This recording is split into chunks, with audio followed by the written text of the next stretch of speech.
Late on a Friday night alone in my workshop, I got a text from my son. "Don't come to Leo's celebration. The guests are all business contacts. You'd make things uncomfortable." No apology. I called back. He didn't answer. I left a voicemail with 3 words: "I understand. Goodbye." Then I went back to the wood and worked until morning. 2 days later, my son called again, his voice completely unraveled. It turned out they had just seen the magazine. "Welcome to Silent Sweet Revenge. I appreciate your presence more than you know. Where in the world are you watching from tonight? Drop your city or country in the comments. Please note, certain parts of this story have been dramatized for entertainment. Any resemblance to actual names or events is coincidental, but the core lesson is very practical." I finished the cradle at 4:37 in the morning. I know the exact time because the old clock above the workbench had been running 3 minutes fast for the past 6 years, and I had never bothered to fix it. 4:40 on the clock meant 4:37 in the real world, a small private truth that only mattered to me in a workshop that only mattered to me on a morning when no one else in Millbrook, Virginia was awake to see what I had made. I set down the smoothing plane and stepped back to look at it properly. The cradle was made from white oak and eastern white pine oak for the frame, because oak does not warp pine for the body panels, because pine breathes, because pine holds warmth the way good wood is supposed to hold it. I had started the joinery 6 weeks earlier, after Julian called to tell me that Cassandra had gone into labor. I had driven to the hospital that afternoon 2 hours each way on Route 60. Radio off window cracked, and I had sat in the corridor outside the maternity ward for 4 hours before a nurse came out and told me the baby had arrived healthy, 7 pounds and 4 ounces a boy. Julian came out 20 minutes after that. He looked tired in the bright, scattered way that new fathers look tired, not the bone-deep kind, but the kind that still has happiness underneath it. He shook my hand. Not an embrace, a handshake, firm and brief, the way you greet a colleague you see twice a year. "Leo," he said. "We're calling him Leo." "That's a good name," I told him. "You can come back next week," he said. "We need a few days to get settled." I drove home the same way I had come. Route 60, radio off window, cracked. And when I got back to the workshop, I turned on the bench light and started drawing measurements on a piece of paper. I did not let myself think about what I was doing or why. I just drew the measurements and pulled out the oak boards I had been seasoning for 2 years in the back corner, and I started. Dorothy Calloway's voice came through the workshop door before she did, which was her way. Dot had lived in the yellow house next to my property for 11 years. Her husband Gerald had passed in 2019, and after that, she had taken up the habit of walking over in the mornings with 2 cups of coffee, one for her and one for whoever happened to be in my workshop. She never asked to be invited. She had decided somewhere along the way that checking on me was simply something she did the way other people checked their mail or watered their plants. She pushed the door open with her shoulder, both hands wrapped around the 2 mugs, and stopped when she saw the cradle sitting on the workbench under the light. "Oh, Arthur." Her voice changed in the way voices change when they encounter something unexpected and beautiful. She crossed the workshop slowly, set my coffee down beside the cradle, and ran one finger along the curved oak rail. "You made this yourself. Who else would have made it? Don't be smart with me at 5 in the morning." She leaned down and looked at the dovetail joints at the corner of the frame, the ones I had cut by hand rather than with the router, because hand-cut dovetails fit tighter and last longer, and I wanted this to last. "These are hand-cut, yes. Gerald couldn't cut a dovetail joint to save his life," she said with the particular fondness that widows use when they speak about the things their husbands could not do. "He always said the router was good enough." She straightened up and looked at me. "When are you taking it over?" "This morning." She nodded slowly. She picked up her own coffee and wrapped both hands around the mug the way she did when she was thinking something she wasn't sure whether to say. Then she said it anyway, because Dot always said things anyway. "Has Julian asked for it?" "No." "Did he ask you to make it?" "No." She was quiet for a moment. Outside, the first birds had started in the oak tree by the fence, the same cardinal that came every March, the male, with the red so bright it looked almost painted. "He's going to love it," Dot said finally. "The baby. Leo." She said the name like she was trying it out. Leo is going to love sleeping in this. I picked up my coffee and drank it standing up the way I always drank my first cup of the morning. The cradle sat between us, under the bench light, smelling of fresh-cut pine and the linseed oil I had rubbed into the panels the night before. I had spent 3 hours on the finish alone, 4 coats of oil hand-buffed between each one, because the finish on a piece of furniture is the part that protects everything underneath it. "You know what I was thinking about last night?" I said. "What?" Julian was 8 years old, and he came in here one Saturday morning while I was working on a commission, a dining table for a family over in Charlottesville. He picked up a piece of scrap pine and asked me if he could make something. I gave him a handsaw and a few nails and showed him how to square a corner. I paused. He made a small box, completely crooked. The lid didn't fit right, and one side was half an inch shorter than the other. He was so proud of that box that he carried it to school in his backpack for a week. "Mom, I was supposed to say." Dot smiled. "What happened to it?" "I don't know." I said honestly. "I kept it on the shelf over there for years." I nodded toward the far wall. At some point it was just gone. The cardinal called once from the oak tree outside, a single sharp note, clean and carrying in the cool morning air. I set down my coffee mug. I found a moving blanket on the lower shelf and folded it carefully around the cradle, tucking the corners in tight so the oak rails wouldn't shift during the drive. "I'll be back by noon," I told Dot. She held the workshop door open for me while I carried the cradle to the truck, steadying it with both hands on the turns. When I had it secured in the bed, she stood at the end of the driveway with her coffee mug and looked at me with an expression I recognized, the one she used when she wanted to say something, but had decided it was not her place. I climbed into the cab, started the engine, and pulled out onto the road toward Richmond. The cradle rode in the truck bed behind me, wrapped in its blanket solid and still smelling of pine and linseed oil and 6 weeks of early mornings. In my chest, something sat quietly, not quite hope, not quite nervousness, something that had not yet decided what it was. I drove east on Route 60 as the sun came up over the Virginia hills, and I told myself the drive was nothing. Just a father bringing a gift to his son's house, just a grandfather taking something he made to the boy who would sleep in it. I had been telling myself things like that for a long time. I was good at it. I had practice. Julian and Cassandra lived in Westfield Hills, a neighborhood in the western part of Richmond, where the houses sat back from the street behind manicured hedges and the driveways were paved in herringbone brick. I had been there twice before, once when they moved in. 18 months ago, and once at Christmas when I stayed for 40 minutes and left with a tin of cookies Cassandra had apparently purchased from a bakery and rewrapped in foil so they would look homemade. I had not said anything about that. It was not the kind of thing worth saying anything about. I pulled the truck up to the curb rather than the driveway. The driveway was for people who were expected.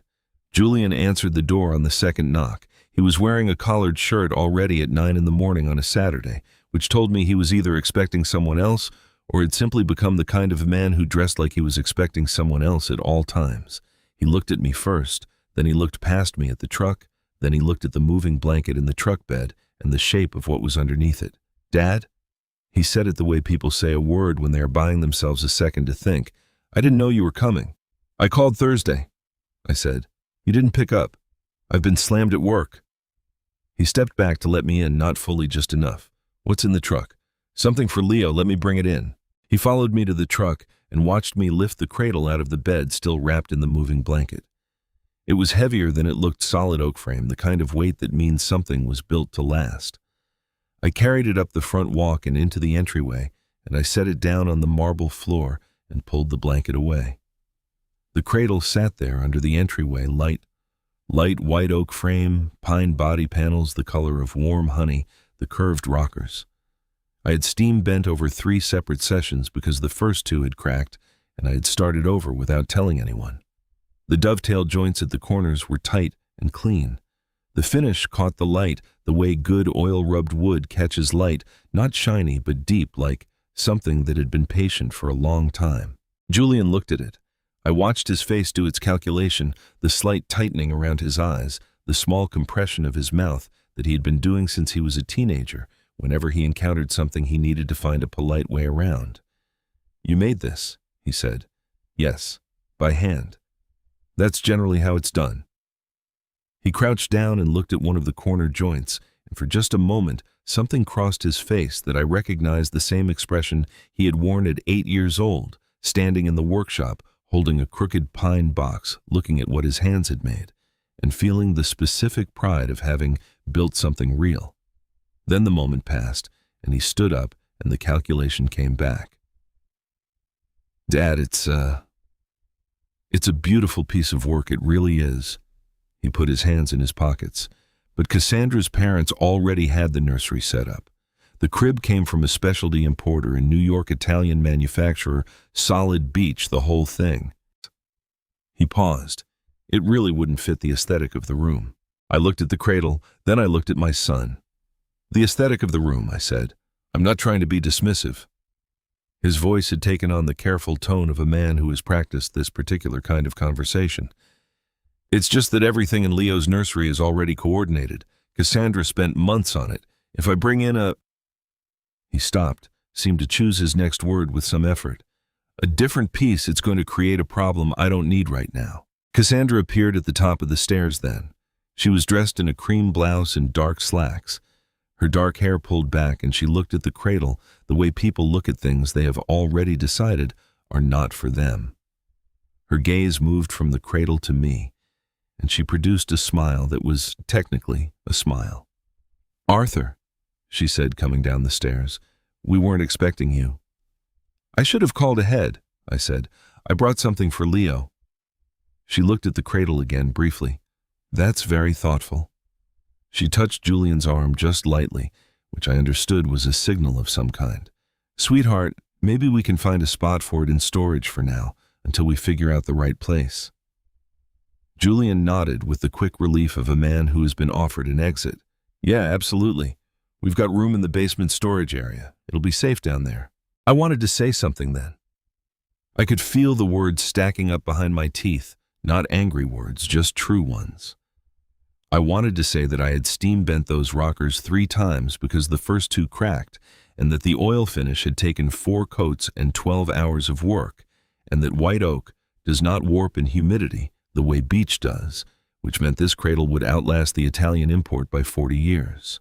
I wanted to say that I had sat in a hospital corridor for 4 hours the night Leo was born, and that this was the only thing I had been able to think to do with that feeling.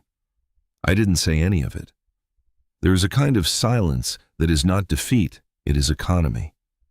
You learn at 68 which words will land and which words will simply fall to the floor between you and another person and lie there costing you both something without changing anything.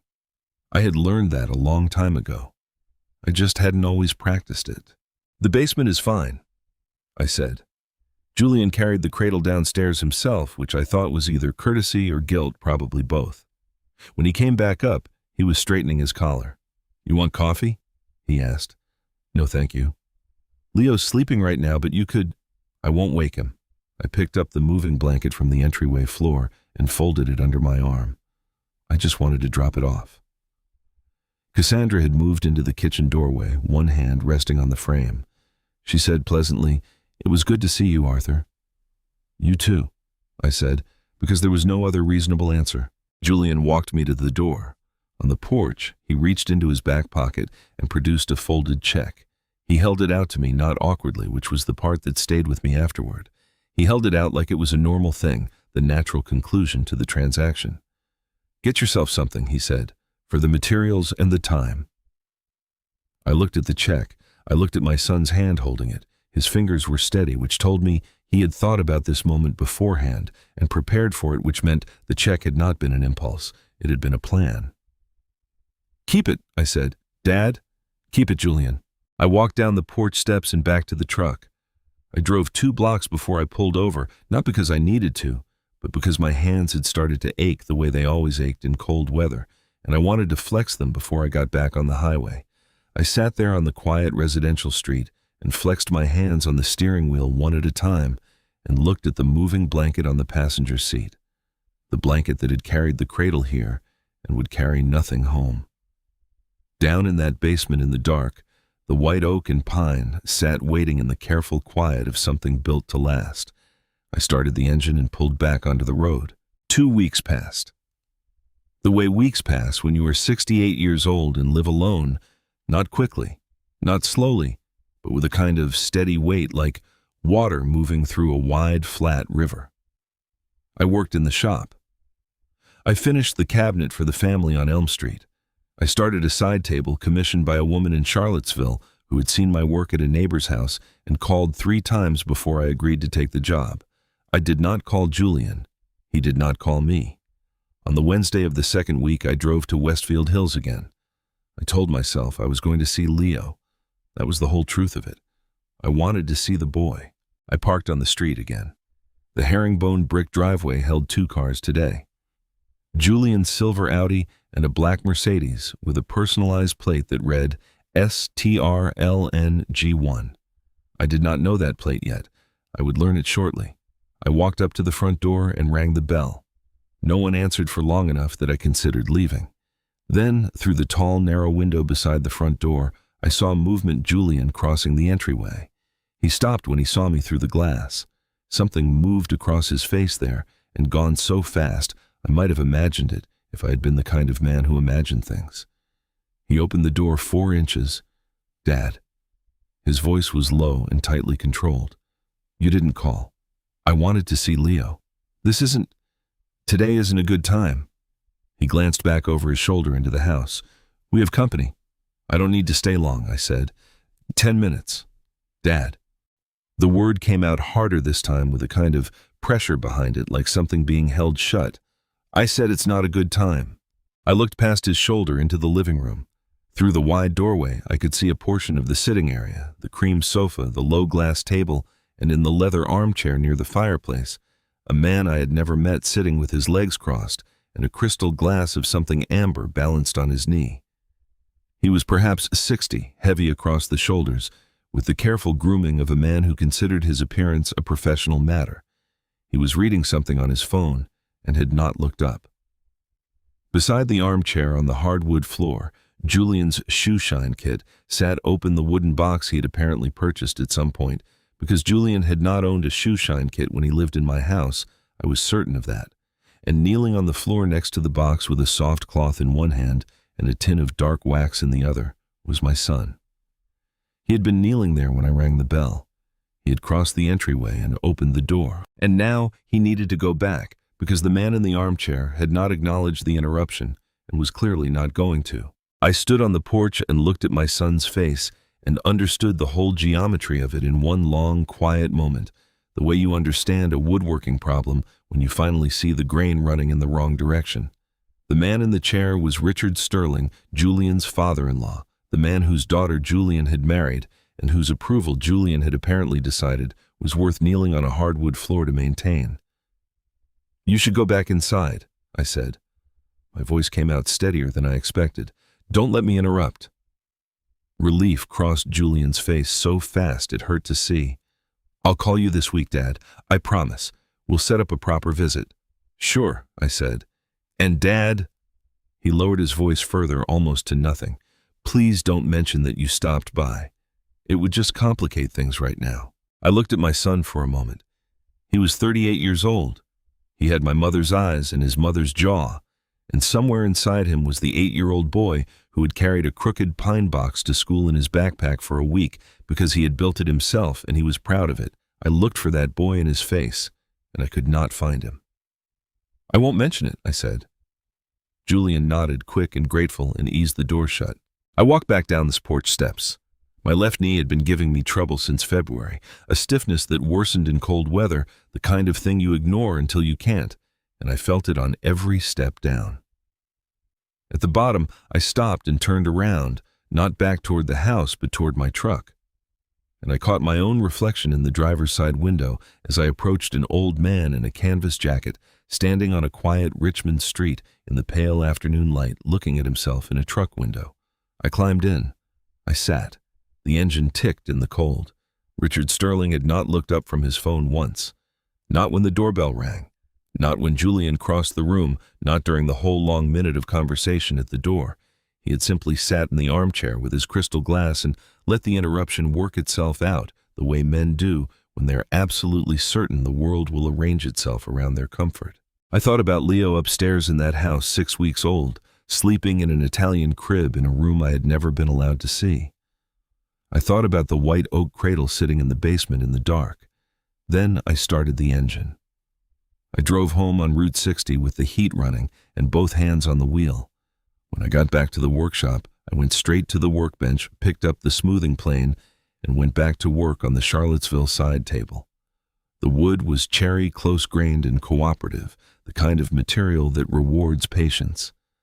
I worked until the light outside the workshop windows went from gold to gray to nothing, and I did not stop until Dot knocked on the door at 7 o'clock with a plate of food she said she had made too much of. I did not tell her where I had been. She did not ask. She sat on the old stool by the door and talked about the cardinal and the weather and a movie she had watched the night before. And I listened and ate her food and was grateful in a way I could not have put into words that she was there. That night I lay awake in the dark for a long time staring at the ceiling. Not because I was angry. I understood anger. Anger was clean. Anger had direction. What I felt was something older and more shapeless, the particular weight of a man who has seen something true about his son and cannot unsee it and does not yet know what to do with the seeing. My phone sat on the nightstand. Julian's name was in it. I did not reach for it. The message came in at 10:14 on a Friday night while I was sitting in the workshop reading a woodworking magazine I had already read twice. I was not waiting for anything. That is important to say because later I would wonder whether some part of me had been expecting this, whether the whole quiet accumulation of the past weeks had been building toward something I already knew was coming. But the honest answer is no. I was sitting in the workshop at 10:14 on a Friday night reading a magazine I had already read twice because that was simply what I did on Friday nights and I was not expecting anything at all. The phone buzzed against the workbench. I picked it up. The message was from Julian. Dad, don't come to Leo's 1-month celebration next Saturday. The guest list is already set. Cassandra's family has organized everything, and the people attending are mostly Richard's business contacts and some local officials. It wouldn't be the right environment. You'd be uncomfortable. I'll bring Leo by the workshop sometime soon so you can spend some time with him there. I read it once. Then I read it again. Then I set the phone face down on the workbench and looked at the wall in front of me, the pegboard where I keep my hand tools, the chisels and gouges arranged by size, the card scrapers hanging on their nails. Everything in its place, the way I have kept it for 30 years. I looked at all of that for a while without really seeing any of it. You'd be uncomfortable. He had not written, "We don't want you there." He had not written, "My father-in-law doesn't know who you are, and I am not going to explain." He had written, "You'd be uncomfortable as," which was a way of making his decision sound like a consideration for my feelings, which was, I thought, perhaps the most Julian thing he had ever said to me. I picked up the phone and called his number. It rang 4 times and went to voicemail. His recorded voice professional and warm in the way that people practice being warm when they know they are being recorded. "Hello, you've reached Julian Miller. Leave a message and I'll get back to you." I waited for the beep. "Julian," I said, "it's your father. I got your message." I stopped there for a moment because I wanted to be careful about what came next, not for his sake, but for my own. There are things you say in the heat of a moment that you spend years wishing you could unsay. And I was 68 years old, and I had learned that lesson in enough different ways that I no longer needed to keep learning it. "I understand," I said finally. "I won't come to the celebration. I hope Leo has a good day." 3 seconds of silence. "Take care of yourself." I ended the call and put the phone back on the workbench face down again. Then I sat in the workshop for a long time without moving. The thing about being a father, the thing nobody warns you about when you are young enough that the warning might have been useful, is that the hurt does not always feel like hurt. Sometimes it feels like weather, a pressure system moving through you, neither here nor there, just present. You breathe through it the way you breathe through a change in temperature because there is nothing else to do, and because the alternative is to stop breathing, which is not an option. I thought about the night Julian was born. I had paced the waiting room of Roanoke Memorial for 6 hours back and forth across the linoleum in my work boots until the doctor came out and told me I had a son. I had stood in that waiting room and felt something crack open in my chest. Not painful, just open the way a window opens onto air you didn't know you'd been missing. I had driven home from that hospital thinking I understood what my life was for. That had been 38 years ago. I sat in the workshop and did the arithmetic of it. 38 years, the whole long corridor of them, the Little League games and the school projects and the arguments about curfews and the drive to drop him at college in Charlottesville, where he cried in the parking lot and made me promise not to tell anyone. And I tried to locate somewhere in all of that distance the exact moment when things had turned the direction they had turned. I could not find it. Maybe there was no single moment. Maybe it was like wood grain. The direction is always there, running through the whole piece, and you only see it clearly when you cut across it. At 11:30, I got up and went inside and put the kettle on. While I waited for it to boil, I stood at the kitchen window and looked out at the workshop, the light still on, inside the small rectangle of yellow in the dark yard. Thomas Briggs had been my friend for 40 years. We had met in 1985 when we were both junior staff at the Virginia Department of General Services, he in planning me in inspections, and we had risen through those years together. Parallel tracks, different bureaus, the same core conviction that the work mattered and that doing it honestly was not optional. He had retired 2 years before I did and moved to a smaller house in Crozet, 30 minutes west. We talked on the phone every few weeks. We had lunch twice a year. I had never called Thomas at 11:30 at night. I had never needed to. I picked up the phone and dialed. He answered on the second ring, which told me he had not been asleep, which was the thing about Thomas. He kept the same hours I did, which was to say the hours of men who had spent decades on call and never fully stopped being on call, even after there was nothing left to be on call for. "Arthur." His voice was alert, not groggy. "What's wrong?" "Nothing's wrong," I said, and then stopped because that was not entirely accurate. "I need you to come to the workshop tomorrow morning. Bring your briefcase." A pause. Thomas had known me long enough to understand what a briefcase meant when I asked him to bring it. "What time?" he said. 9 o'clock. "I'll be there," he said without asking anything else. That was the thing about 40 years of friendship. You accumulate enough history that certain requests don't require explanation. He knew I would explain in the morning. He also knew from the tone of my voice at 11:30 on a Friday night that whatever had happened was serious enough that I had already made up my mind about what came next. I hung up and poured my tea and stood at the kitchen window for a while longer, looking at the light in the workshop. Outside, the night was very still. No wind, no traffic on the road, just the dark and the cold and the small yellow rectangle of the workshop window holding its light steady against all of it. I drank my tea and went to bed. I did not sleep for a long time. But when sleep finally came, it came cleanly, the way sleep comes when you have made a decision and the making of it has settled something that needed to be settled. Tomorrow, Thomas was coming with his briefcase. That was enough for now. Thomas Briggs arrived at 9 o'clock exactly, which was the only way Thomas ever arrived anywhere. I had the coffee ready and the workbench cleared. He pulled up in his old Subaru wagon, the same one he had driven for 11 years, because Thomas was the kind of man who found something reliable and stayed with it and came through the workshop door with his leather briefcase in one hand and a paper bag from the bakery in Crozet in the other. "I stopped for muffins," he said, setting the bag on the workbench. "Blueberry. Don't argue." I wasn't going to argue. He looked around the workshop the way he always did when he visited, slowly taking inventory, like a man reassuring himself that everything was still in its right place. Then he looked at me. Thomas had a way of looking at people that had nothing to do with judgment and everything to do with attention. After 40 years in government service, 31 of them in senior positions, he had developed the particular skill of seeing exactly what was in front of him without adding anything that wasn't there. "You look like you slept about 4 hours, he said. 5, I said. "Maybe." He pulled the stool up to the workbench and sat down, unlatching the briefcase. "Tell me what happened." I told him. All of it, the cradle, the storage room, the visit. 2 weeks later, Julian on his knees on the hardwood floor, and then the text message at 10:14 on a Friday night. I told it the way I told most things, which is to say without ornamentation, just the sequence of events in the order they had occurred, because that is usually enough. Thomas listened without interrupting.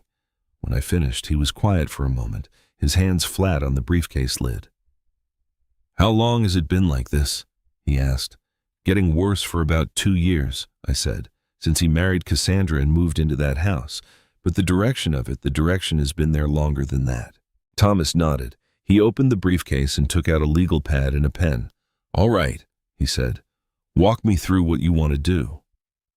What I wanted to do was straightforward, though the mechanism for doing it required care. Under Virginia law, and under the laws of most states, a person has the right to modify or revoke a will at any time provided they are of sound mind, and the document is properly witnessed and notarized. I was of sound mind. Thomas was a licensed attorney in the Commonwealth of Virginia, though he had practiced only briefly before moving into public administration, and he had kept his bar membership current out of what he called professional stubbornness. The core of what I wanted was this. I wanted to establish a revocable living trust with Leo as the sole beneficiary. A trust rather than a simple bequest in a will, because a trust takes effect immediately upon my death and does not pass through probate, the court-supervised process that can take months or years, and during which assets are vulnerable to claims and disputes. More importantly for my purposes, a trust meant that Julian would have no automatic role in managing Leo's inheritance. I would name Thomas as trustee, the person legally responsible for managing and distributing the trust assets according to my instructions until Leo reached the age of 25. The trust would be funded primarily by the savings account I had maintained for 30 years, currently holding $212,000 accumulated from 3 decades of government salary, carefully managed and never touched. Julian did not know this account existed. I had never seen a reason to mention it, and now I was grateful for that omission. "You understand," Thomas said, pen moving on the legal pad, "that once this is executed, Julian has no claim on these assets. Not now, not after you're gone, not under any circumstances short of a successful legal challenge, which he would not win." "I understand." "And you're certain?" I picked up my coffee mug. "I've been certain since 10:15 last night." Thomas looked at me over the top of his reading glasses, the half-moon kind he had started wearing 3 years ago and complained about constantly. "I'm not going to try to talk you out of it," he said. "I just need to ask once." "You asked? The answer is yes." He wrote for a while. Outside, the morning was clear and cold, the kind of March Saturday in Virginia that can't make up its mind about the season.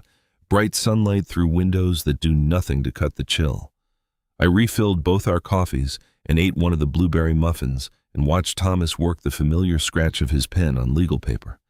The occasional pause where he would tap the pen twice against the pad the way he had always done when he was thinking through a construction he wanted to get right. At 10:45, he produced 2 copies of the completed document, a revocable living trust for the benefit of Leo Alexander Miller, with Thomas Briggs named as trustee and successor trustee. He walked me through it, section by section, the asset schedule, the distribution provisions, the conditions under which the trustee could release funds before Leo reached 25 for purposes of education or medical necessity.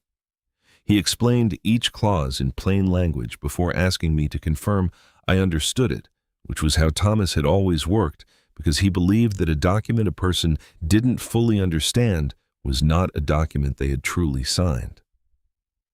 I understood all of it. I signed both copies. Thomas signed as witness. The notarization he would handle at his office in Crozet on Monday morning. When it was done, he gathered the documents into the briefcase and latched it shut with the small, decisive click it always made.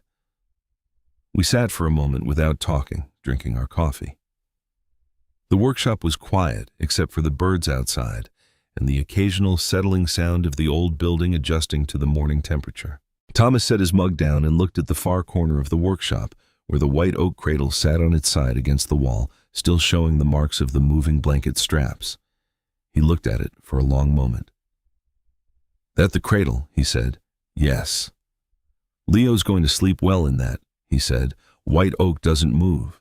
I had a white oak floor put in my kitchen 12 years ago. Hasn't shifted an eighth of an inch. I know, I said. He stood and picked up his briefcase. I walked him to the door and we shook hands on the threshold the way we always did. Firm brief, the handshake of two men who had been shaking hands for 40 years and didn't need to make anything more of it than it was. Call me if you need anything, he said. I nodded. He walked to the Subaru and drove away. I stood in the workshop doorway for a moment after his car disappeared, looking at the empty road. Then I turned back inside. On the workbench, the 2 blueberry muffins Thomas hadn't eaten sat in the paper bag. And beside the workbench, the morning mail had arrived while we were working a small stack of catalogs and envelopes that the postal carrier had pushed through the slot in the workshop door the way he always did on Saturdays. On top of the stack was a magazine I had not ordered and did not recognize, a glossy cover, Architecture and Urban Planning, the kind of publication that circulated in professional circles I had left behind 5 years ago. I picked it up without thinking, the way you pick up anything that lands in your hands unexpectedly. Then I saw the photograph on the cover, and I stopped. The man on the cover was younger by 20 years, but the face was unmistakably mine. I stood in the workshop doorway holding the magazine with both hands, looking at a photograph I had completely forgotten existed. It had been taken at the signing ceremony for the Interstate Corridor Expansion Project, March of 2004, the rotunda at the state capitol. The governor in his navy suit standing to my left, my right hand reaching across the table toward the document that would authorize the largest infrastructure project in Virginia's history at that time. I was wearing my good gray suit, the one I had bought specifically for occasions that required a good gray suit, and I was looking at the camera with the expression of a man who understood that the moment mattered and was trying to behave accordingly. The headline beneath the photograph read, "Integrity's Architect, the inspector who held Virginia's future to account." I carried the magazine to the workbench and sat down on the stool Thomas had vacated 20 minutes earlier, the seat still faintly warm. I opened to the article. It ran 11 pages with photographs I recognized, and some I didn't project. Cites ceremony snapshots, a copy of a commendation letter from the governor's office that I had not known anyone had kept. The writer had interviewed former colleagues, contractors whose projects I had approved, and at least 2 people whose projects I had not approved, which I thought showed a certain journalistic fairness. The central claim of the piece was straightforward, that in 27 years as a state building and infrastructure inspector, rising to chief inspector of the Commonwealth, he had never once approved a project that failed to meet code and had not once accepted consideration, money gifts, favors, in exchange for approval. This was presented as remarkable. I had always considered it simply the job. I read for perhaps 20 minutes. Then I closed the magazine and set it on the workbench beside the blueberry muffin bag. The workshop was very quiet. Outside, the cardinal was back in the oak tree, running through its repertoire with the focused energy of a creature that had no idea it had an audience. I was still sitting there when Dot knocked on the workshop door at 11:30, carrying 2 mugs and a look on her face that suggested she had already decided something was wrong and was coming to find out what. She pushed the door open and stopped when she saw the magazine on the workbench. She crossed the room, set the mugs down, and picked it up. She looked at the cover photograph for a long time without speaking, which for Dot was unusual enough to mean something. "That's you," she said. "Yes, 20 years ago, maybe 21. She opened to the article, scanned the headline, looked at a few of the photographs inside. Her reading glasses were on a chain around her neck, and she put them on without seeming to notice she was doing it, the automatic gesture of a woman for whom reading glasses had long since become part of thinking. "Chief Inspector of the Commonwealth," she read aloud. Then she looked up at me over the rims of her glasses. "Arthur, you told me you worked in government administration." "I did work in government administration. That is not what most people mean when they say government administration." "I know," I said. She set the magazine down carefully, the way you set something down when you were buying yourself time to arrange your thoughts. She picked up her coffee mug and wrapped both hands around it. Outside, the cardinal hit a particularly sharp note and then went quiet, as if it too was waiting to hear what came next. "Does Julian know?" she asked. The question landed with the particular weight of something obvious that nonetheless needed to be said out loud before it could be fully understood by everyone in the room. "No," I said. "Does anyone in his life know?" "Thomas knows. A few people I worked with. Nobody current." I picked up my own mug. When I retired, I retired. I didn't see the point in carrying the title around like a name tag. Dot looked at me with the expression she used when she thought I was being deliberately obtuse. "The point," she said, "is that your son thinks you are a retired carpenter." "I am a retired carpenter, among other things. Arthur. Dot." She made a sound that was not quite a sigh and not quite a laugh. The sound of a woman who has known someone long enough to understand that certain arguments are not worth the energy they require.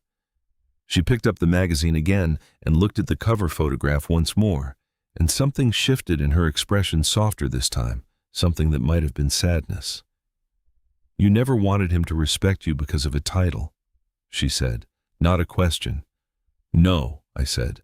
"I wanted him to respect me because I was his father. That turned out to be the harder thing to earn."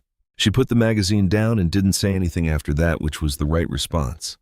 There are things that don't benefit from being elaborated on, and Dot had always known the difference. We drank our coffee. The cardinal came back to the oak tree and started up again, indifferent and bright. I was still sitting there at 12:45 when my phone buzzed against the workbench. An unknown number, Richmond area code. I let it ring through to voicemail. 3 minutes later, it rang again, same number. Then a third time. Then a number I recognized, Julian's cell. I set the phone face down on the workbench. Dot watched me do it. She didn't ask who was calling. She looked at the face-down phone and then at me, and her jaw tightened very slightly in the way it did when she was holding back something she had decided not to say. "I'm going to make lunch," she said instead, standing up. "You're going to eat it." "All right," I said. She picked up the empty mugs and walked to the door. Before she stepped out, she paused with her hand on the frame and looked back at me, at the magazine on the workbench, at the phone lying face down beside it, at the white oak cradle in the corner, catching the afternoon light. "Whoever is calling," she said quietly, "I don't think they're calling to apologize." She went out, and the door swung gently shut behind her. I sat alone in the workshop, the magazine open to my younger face, the phone buzzing again against the wood. I did not reach for it. Whatever was on the other end of that call, it could wait until I was ready. And I was not ready yet. I did not answer the phone that afternoon. By 2 o'clock, Julian had called 7 times. The unknown Richmond number, which I later learned belonged to Richard Sterling's personal assistant, had called 4 more. I sat in the workshop and let every one of them ring through to voicemail. And after the 7th call from Julian, I turned the phone over and watched the screen light up and go dark and light up again, and felt with a clarity that surprised me absolutely nothing. Not anger, not satisfaction, just a kind of settled stillness, the way a room feels after a long argument has finally ended and everyone has gone home. At 3:15, I went inside and made a sandwich and ate it standing at the kitchen counter, looking out the window at the empty road. Then I went back to the workshop and picked up the Charlottesville side table where I had left it the night before. Cherry wood, close-grained. I worked until the light changed. It was Dot who eventually told me what had happened on the other end of those calls. She came over Sunday morning with coffee and the particular expression she wore when she had information she had been sitting on overnight and could no longer reasonably contain. She had spoken to her nephew David, who worked in commercial real estate in Richmond, and knew people who knew people, which in a city the size of Richmond meant he knew most things within 24 hours of their occurring. The sequence of events as Dot related, and as I later pieced together from other sources, was this. Richard Sterling had been sitting in the waiting area of a downtown law firm on Saturday morning, reviewing documents before a meeting when he picked up the magazine from the coffee table, the way people pick up magazines in waiting rooms without intention, just to have something in their hands. He had opened it to the cover story because the cover photograph had caught his eye, the way photographs of men in good suits at government ceremonies tend to catch the eye of men who understand what such ceremonies mean. He had read the headline. He had looked at the photograph more carefully. And then, according to his assistant, he had stood up abruptly, excused himself from the waiting area, walked out to the corridor, and called Julian. Julian, by his own later account, had laughed. "Dad, it's probably just someone who looks like him," he had said, or something close to it. "My father is a woodworker in Millbrook. He makes furniture." Richard had not laughed. Richard had gone back to his office, handed the magazine to his assistant, a young man named Robert Haynes, 38, efficient, careful, and told him to find out whether the man on the cover was or was not Arthur Miller of Millbrook, Virginia, and to have an answer by end of business.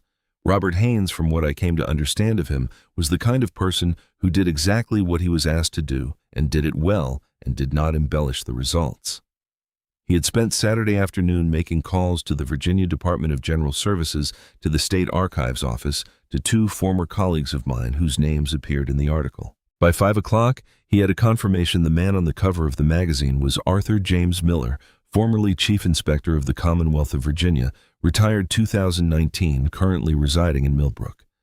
He had walked into Richard Sterling's office and placed a printed copy of my official state personnel file photograph on the desk beside the magazine. Same face, 40 years apart, but the same face. I learned later that Richard had looked at the two photographs for a long time without speaking. Then he had looked up at Robert and said, with the controlled fury of a man who preferred to keep his composure in front of staff, "Get Julian on the phone." What happened next, I did not witness. But Julian told me about it weeks later in pieces, the way people tell you things they are ashamed of, in fragments, without looking directly at you, filling in the worst parts last. Richard had met him in the Sterling Group conference room. He had placed the magazine on the table. He had placed the personnel photograph beside it. And then, when Julian had still tried to insist it must be a coincidence, Richard had done something that Julian described in a single sentence that told me everything I needed to know about the household my son had married into. He had struck Julian across the face with his open hand, not hard enough to leave a mark, Julian said, as though the calibration of it somehow mattered, just hard enough to stop the words.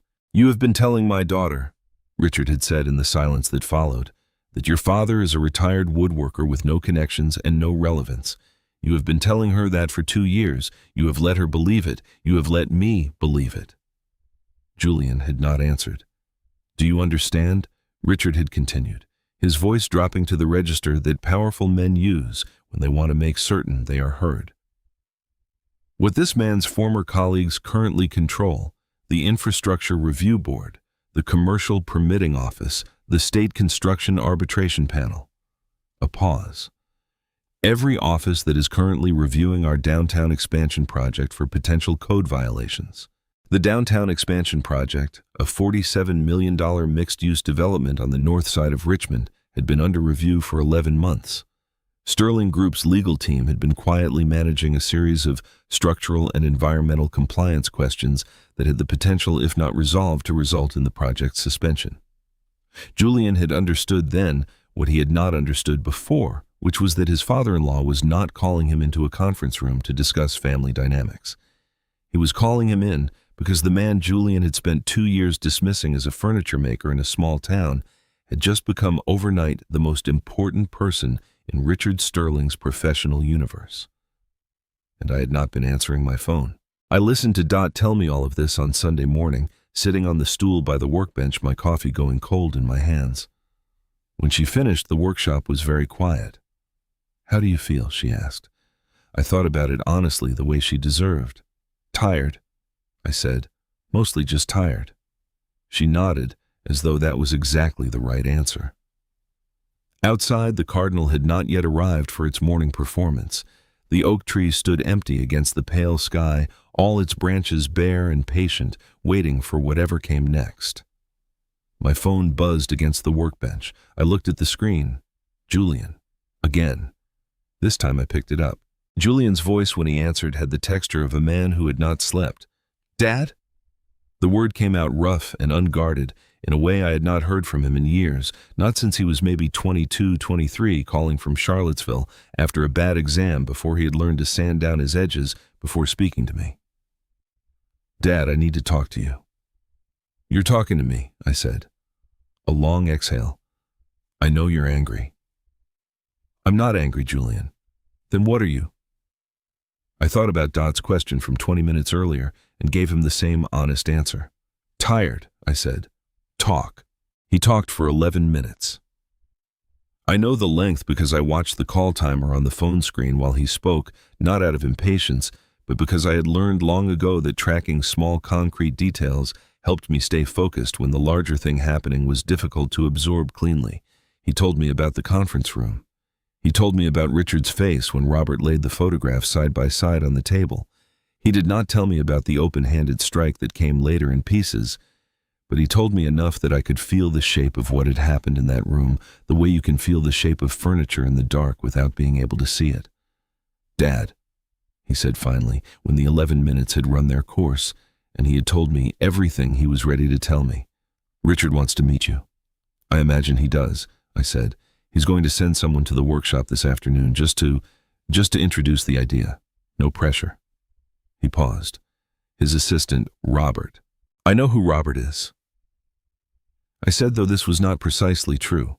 I knew of Robert Haynes the way you know of anyone who has been described to you thoroughly enough that they no longer feel entirely like a stranger. Another pause longer this time.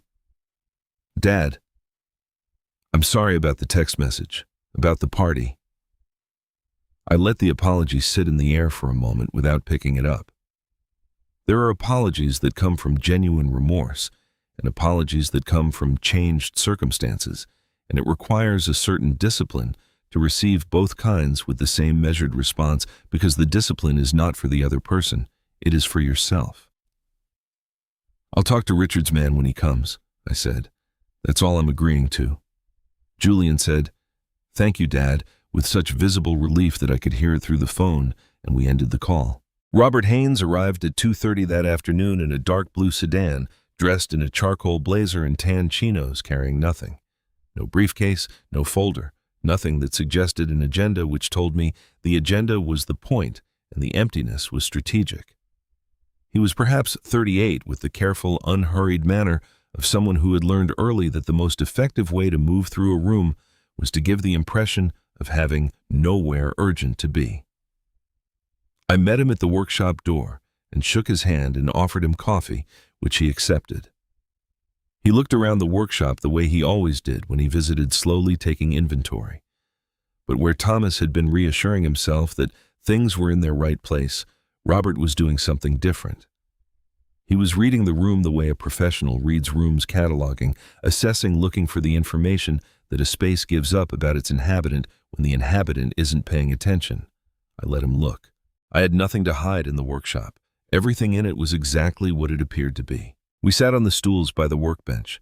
He drank his coffee and I drank mine, and for the first 30 seconds, neither of us said anything, which is the oldest negotiating posture in the world, and one I had encountered several hundred times in government conference rooms over 27 years. "Mr. Sterling sends his regards," Robert said finally. "That's kind of him," I said. "He'd like the opportunity to speak with you directly, at your convenience." He said it carefully, the phrase "your convenience," doing a lot of work acknowledging that the power dynamic had shifted without explicitly naming the shift, which I thought showed a certain skill. "What does he want to speak about?" I asked, though I already knew. "The downtown expansion project," Robert said, "and the review process." He paused. "He believes there may have been some misunderstandings in the review. He'd like to discuss them with someone who understands the system." I picked up the cherry wood side table leg I had been shaping before the call started and turned it over in my hands, running my thumb along the grain. The cherry was coming along well another week, maybe less. "I'm retired," I said. "Yes, sir." Robert nodded. "He's aware of that." I set the table leg down. I looked at Robert Haynes directly the way I had learned to look at people in 30 years of inspection, which is to say without hostility and without evasion, just clearly and completely long enough that they understand you are seeing them, and not just the surface they are presenting. He held the look steadily, which told me something about him. Most people, when looked at that way, found something nearby to study. Robert didn't. He just looked back.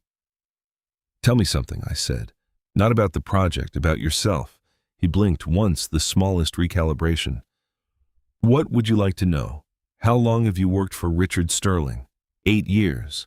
"And before that, construction management, small firm in Roanoke." A slight pause. "We lost a contract when I was 26. Compliance issue. I was the one who signed the submission. I looked at him. Was the submission accurate? He held my gaze. No, he said. It wasn't. I knew it wasn't when I signed it. I've known it every day since. The workshop was very quiet. Outside, a car passed on the road, slowed, continued on. I stood up and walked to the far corner of the workshop where the white oak cradle sat against the wall. I laid one hand on the curved rail and looked at it for a moment, then looked back at Robert. "Tell Mr. Sterling I'll think about it," I said. Robert set his coffee mug down carefully on the workbench. He looked at the cradle, then at me. Something shifted in his expression, not pity, not sympathy exactly. Recognition, maybe. "That's a beautiful piece of work," he said quietly. "I know," I said. He walked to the door. Before he stepped out, he paused with his hand on the frame, the same spot where Dot always paused. I noticed as if the door frame itself invited a final word. "For what it's worth," he said without turning around. "I don't think Mr. Sterling is calling about the project." He left before I could ask what he meant. His sedan pulled away from the curb, and the workshop went quiet again, the afternoon light moving slowly across the cherry wood on the bench, warm and unhurried, indifferent to everything that had just happened in the room.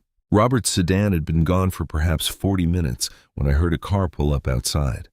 I knew it was Julian before I looked up.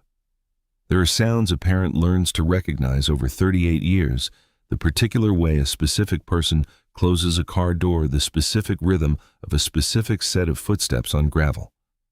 And even now, even after everything my body knew my son's approach before my mind had time to form an opinion about it. He knocked twice and opened the door without waiting, which he had always done as a boy, and apparently still did when he was frightened enough to forget he was no longer a boy. He looked worse than he had sounded on the phone that morning. His collar was open, his jacket creased in the way jackets crease when they have been put on in a hurry and worn through a long, difficult day without being taken off.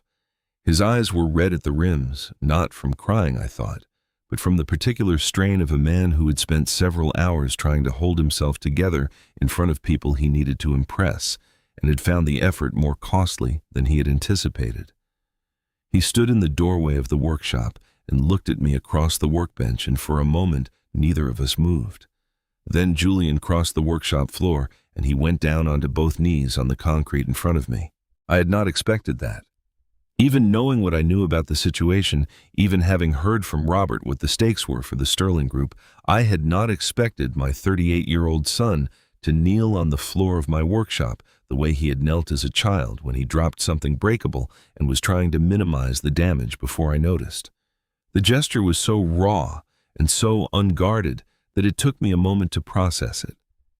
And in that moment, something moved through my chest that I did not entirely welcome.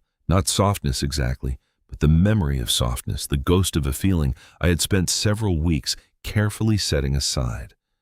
"Dad," his voice broke on the word in a way that had nothing practiced about it. "Dad, I'm sorry. I'm so sorry." I set down the cabinet scraper I had been holding. I looked at my son on his knees on the concrete floor, his hands pressed flat against his thighs, the way hands press when they are trying to keep from shaking. "Get up, Julian," I said. "I need you to hear me first. I'm hearing you. Get up." He got up slowly, the way a man gets up when his knees hurt and his pride hurts more. He stood in front of me with his hands at his sides and he talked. He talked for a long time, longer than the 11 minutes on the phone that morning, longer and less organized, the words coming out in the disordered way that words come when they have been building pressure behind a door that has finally given way. He talked about Cassandra, about the first year of their marriage, when Richard had made it quietly, persistently clear that Julian's position in the family depended on his ability to present himself as a man of standing, a man with the right background, the right connections, the right kind of family. He talked about the shame he had felt, his word shame, every time someone in Cassandra's circle had asked what his father did, and he had said, "Woodworker," and watched their faces do the small, polite recalibration that faces do when the answer is not what was hoped for. I told myself it didn't matter what I said. Julian told me, his voice unsteady. I told myself you wouldn't care, that you never cared what people thought, that it wasn't hurting you, because you didn't know. "I know," I said. He flinched. I know you know. I'm telling you why I did it anyway. I'm not asking you to excuse it. I need you to understand that I am not the person I've been acting like. I need you to know that. That boy was still in there. I could see him. I just was not sure anymore whether that was enough. Julian, I said, why are you here? He blinked. To apologize. Are you here to apologize, or are you here because Robert went back to Richard and told him I said I would think about it, and Richard sent you because he believes a son on his knees will accomplish what a professional envoy could not? The question landed in the room like a stone landing in still water. Julian's jaw tightened. For a moment I thought he was going to argue to deny it, to give me the version of this that made him look better than the question suggested. He had always been good at that, at finding the angle that let him be the sympathetic figure in his own story. He didn't do that. He looked at the workshop floor instead, at the concrete between us, and he said, both. It's both things. I came because I am genuinely sorry, and I came because the situation is what it is, and I'm not going to pretend otherwise. Not to you. That was the most honest thing my son had said to me in 2 years, maybe longer.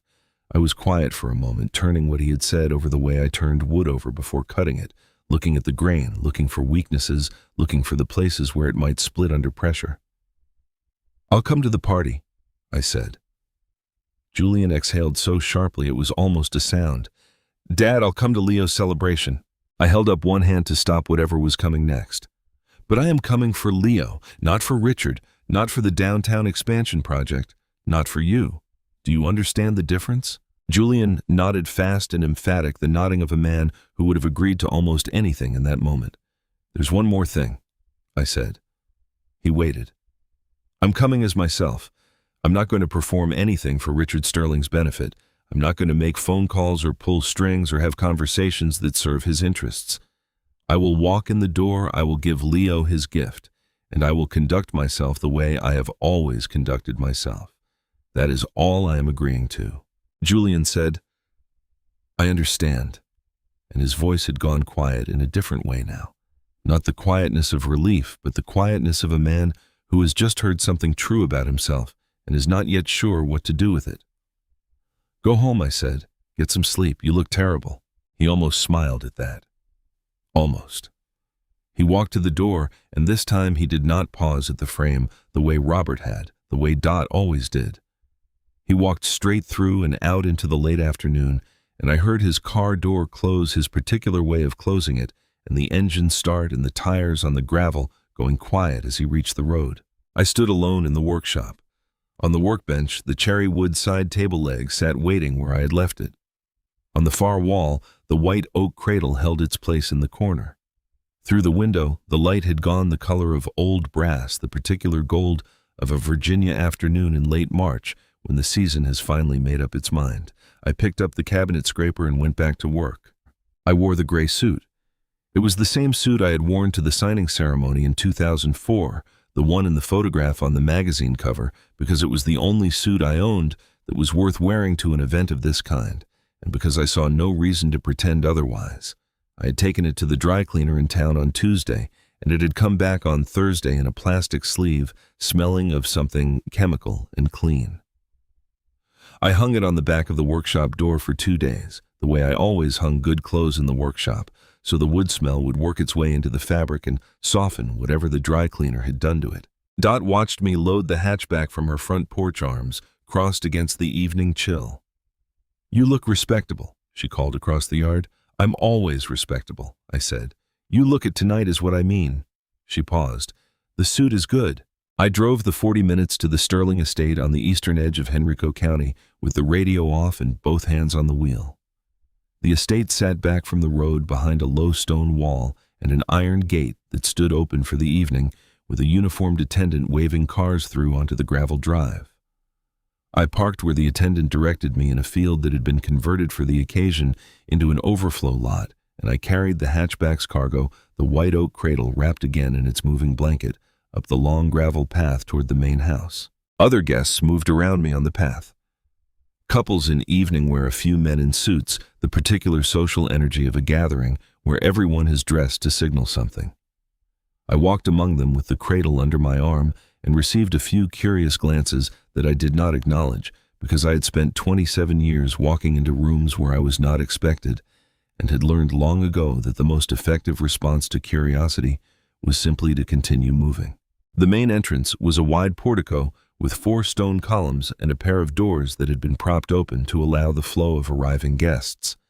I had been to larger houses, government buildings, state facilities, the sort of institutional architecture that exists to communicate permanence, but the Sterling estate was the particular kind of large that was designed to communicate something more personal than permanence. It was designed to communicate arrival, the arrival of a family that had decided at some point in its history that it had earned the right to live on this scale. I stepped under the portico and stopped. Richard Sterling was standing just inside the entrance to the right of the open doors with Cassandra on his left and Julian hovering 2 steps behind her with the expression of a man who has rehearsed this moment several times and is discovering that rehearsal was insufficient preparation. Richard saw me before I reached the door. I watched him make the decision. I could see it happen, the small but deliberate gathering of himself, the straightening that was less physical than intentional.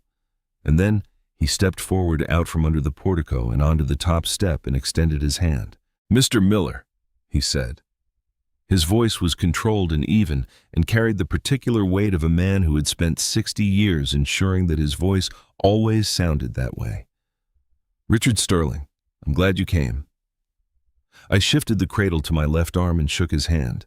His grip was firm and dry, the handshake of a man who had given and received thousands of handshakes and understood their grammar precisely. "Thank you for the invitation," I said. Something moved behind his eyes. At that, a flicker of something that might have been appreciation for the precision of my response, which did not acknowledge that the invitation had arrived only after considerable drama and a week's worth of unreturned phone calls. He stepped aside and gestured toward the interior. "Please," he said. "Leo is looking forward to meeting his grandfather properly." Cassandra said, "Arthur, it's so good to see you," with a warmth that was not entirely performed, which surprised me. She kissed my cheek in the way that people do at events when the gesture is more cultural than personal, and I thanked her, and then I was inside. The entrance hall was marble-floored and high-ceilinged, with flowers arranged on pedestals in the way that flowers are arranged when someone has been paid to arrange them rather than someone who loved them has put them there. To the left, through a wide archway, the main reception room was already full, perhaps 80 people. The soft roar of gathered conversation, the clink of glasses, a string quartet working through something I recognized but could not name. Julian appeared at my elbow. "Dad!" His voice was low and tight. "I'll take you to a table." "I know how to find a table," I said pleasantly. "Go be with your wife." He hesitated, then went, which was the right decision. I moved into the room slowly, the cradle against my side, and took stock of what was around me. I recognized 3 faces from my years in government: a former city planning commissioner, a man who had once sat on the state infrastructure board, and near the far window, standing with a drink and looking slightly uncomfortable in his evening jacket, Thomas Briggs, who caught my eye across the room and gave me the small nod that 40 years of friendship had compressed into a single movement. And then, at a table in the far left corner, almost directly beneath the string quartet's line of sight, a man I had not expected to see, heavy-set mid-50s in a dark suit that fit well enough, but had been bought a size too large across the shoulders. The way men buy suits when they have lost weight, they are not sure they will keep off. He was looking down at his phone when I first saw him, but as I watched, he looked up and our eyes met across the width of the room. Marcus Webb, the man whose project I had shut down in 2012. The man who had, in a conference room not entirely unlike the rooms in this building, told me that I was a bureaucratic instrument of professional destruction and that he would ensure I regretted the decision. He looked at me. I looked at him. I gave him the same small nod I had given Thomas. Then I looked away because there were other things to attend to, and the conversation that would happen between Marcus Webb and me tonight, if it happened at all, would happen in its own time. Near the center of the room, Cassandra was bringing Leo through a cluster of guests, the baby in a white outfit held against her shoulder. His dark eyes moving over the room with the unimpressed equanimity of someone encountering a large party for the first time, and finding it neither more nor less than expected. I watched my grandson from across the room. He was 8 weeks old, and he was looking at the string quartet with the focused intensity of a person who had recently discovered that sound existed and was still deciding what to make of it. I tightened my grip on the moving blanket and waited for my moment. I spent the first 40 minutes at the party the way I had spent most large gatherings over the course of my career, near the edges, watching. It was not shyness. I want to be clear about that because there is a version of this story where the old woodworker stands alone at the party, feeling out of place, and that is not the story I am telling. I had attended dozens of events like this, government receptions, industry dinners, legislative ceremonies where the point was less the occasion than the network being maintained around it, and I had learned long ago that the edges of a room were where the useful observations happened. The center was for performance. The edges were for understanding. What I understood watching from near the window where Thomas had positioned himself with a glass of sparkling water and the expression of a man enduring an obligation cheerfully was that the Sterling party was being run with a precision that had very little to do with celebrating a baby and quite a lot to do with demonstrating something. The flower arrangements were too considered the string quartet too well chosen.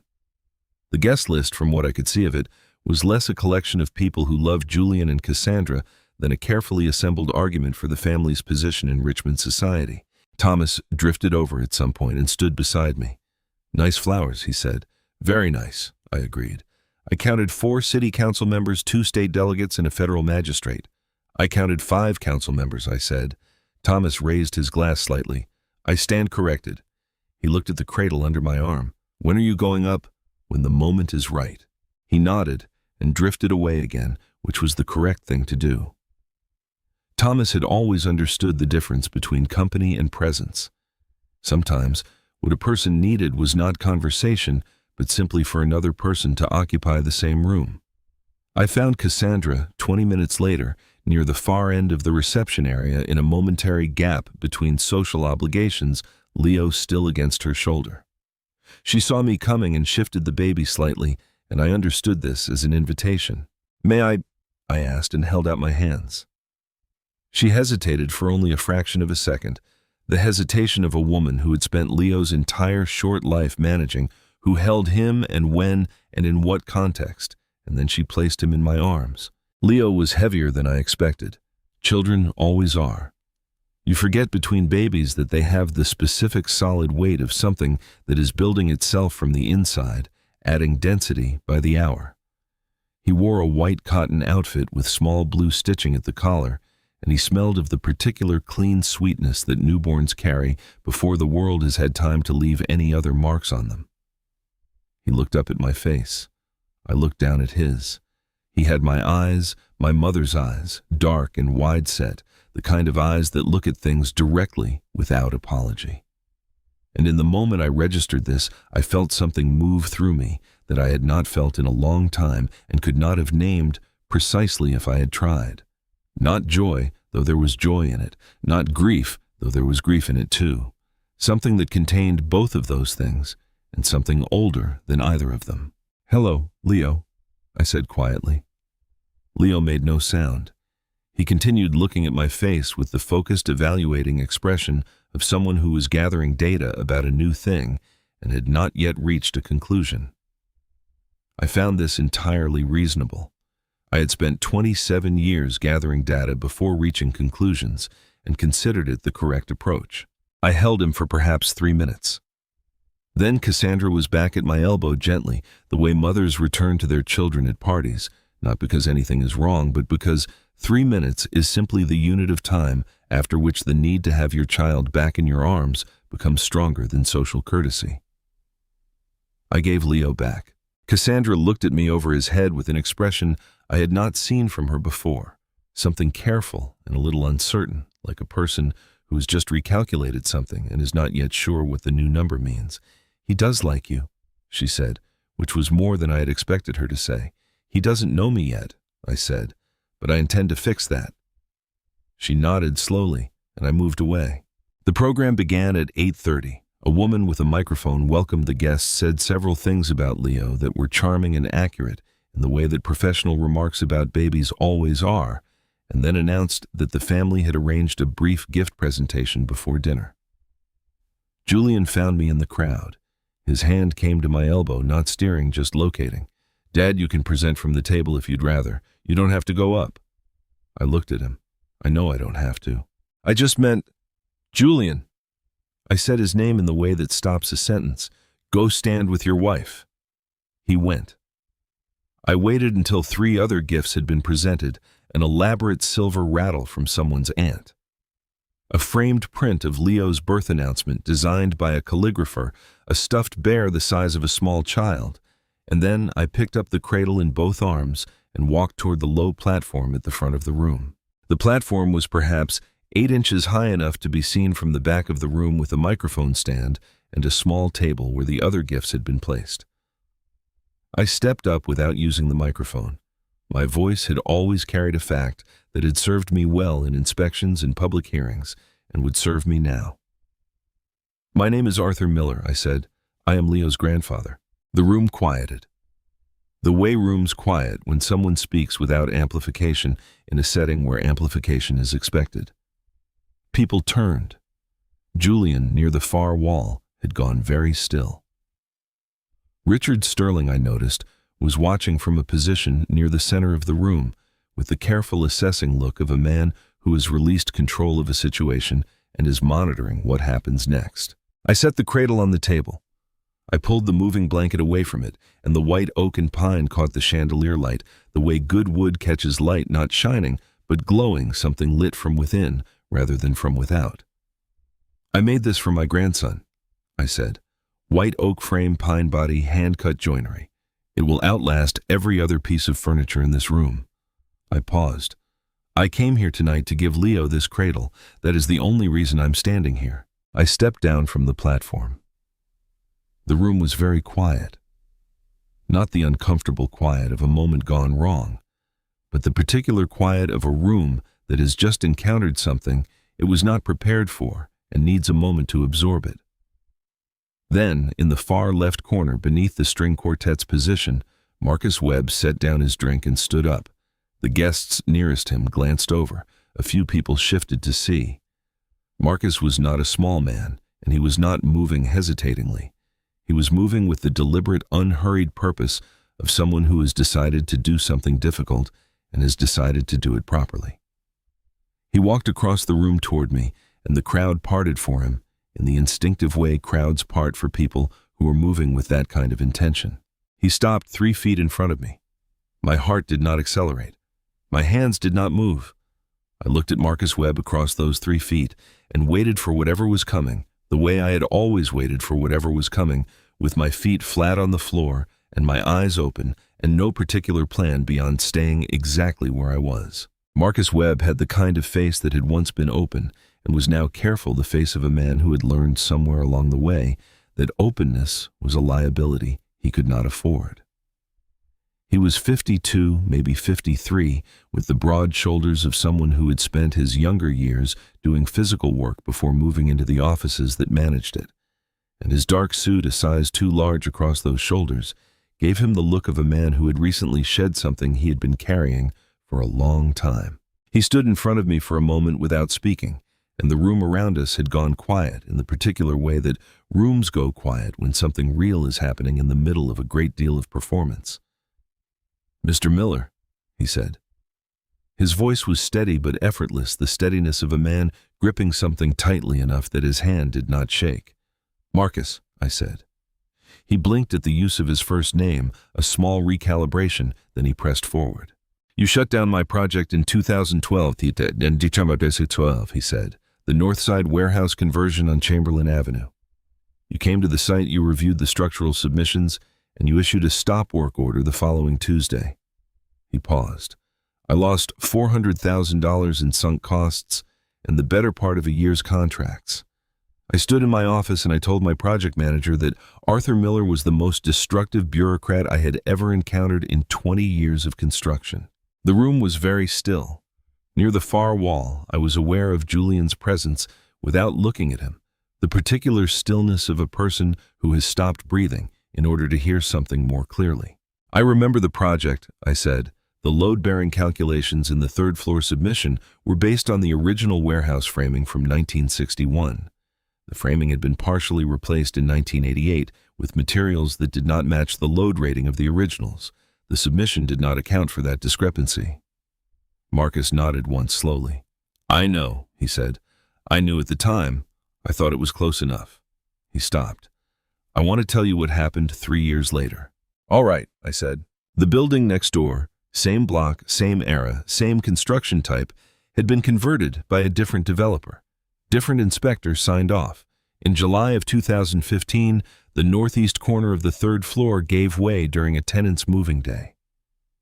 He paused, and something moved across his face that was not quite composure and not quite its absence, but something suspended between the two. 4 people were in the stairwell. A woman named Patricia Stokes, her husband Gerald, their son, he was 19, and a college friend of the son's helping with the move. Gerald Stokes and the friend didn't make it out. The string quartet had stopped playing. I did not know when exactly, but the music was gone and the room was quiet enough that I could hear the chandelier crystals shifting faintly in the air current from the open doors. The building that killed Gerald Stokes, Marcus said, had the same structural discrepancy mine had. Same era, same partial replacement, same unaccounted load differential. The inspector who approved it retired 2 years before the collapse. He looked at me directly, and his jaw was working in the way jaws work when a man is holding something in place by main effort. You shut me down because the numbers were wrong. I spent 3 years hating you for it. Then I spent the next 6 understanding that you saved my family from being the ones responsible for those stairs. His voice cracked on the last word. Not dramatically, just the small structural failure of a man who has said a hard thing out loud for the first time in a room full of people, and is not entirely prepared for what that costs. I have a daughter, Marcus said. She's 24 now. She started at my firm last year. He stopped, steadied. I would like her to be able to look at the buildings her father built and not see what I almost built. He extended his hand. I've owed you this for 11 years. I'm sorry it took me this long to find the right room to say it in. I shook his hand. I held it for a moment longer than a handshake strictly requires, because some things need more time than courtesy allocates, and Marcus Webb had just given me something that I had not known I needed and could not have asked for. You didn't owe me anything, I said. You owed it to the numbers. I just happened to be the one reading them. He nodded, and something in his face released not all the way. Not the complete loosening of a burden set down, but the particular easing of a man who has done the thing he came to do and can now breathe at a normal depth again. He returned to his table. The room held its quiet for another moment. The way rooms hold a breath after something has been said that changes the air, and then the conversation resumed around me in a different key, lower, more thoughtful.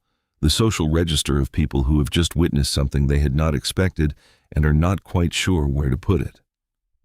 Julian was staring at me from across the room. His mouth was slightly open.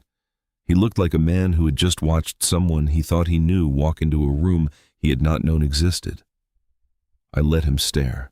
I turned and accepted a glass of water from a passing server and drank half of it and looked at the white oak cradle on the presentation table where it sat among the silver rattles and calligrapher prints and oversized stuffed bears with the particular authority of something that did not need company to know what it was. Richard Sterling appeared at my left shoulder. He did it smoothly, the practiced materializing of a man who had spent 60 years learning to enter conversations without appearing to have entered them.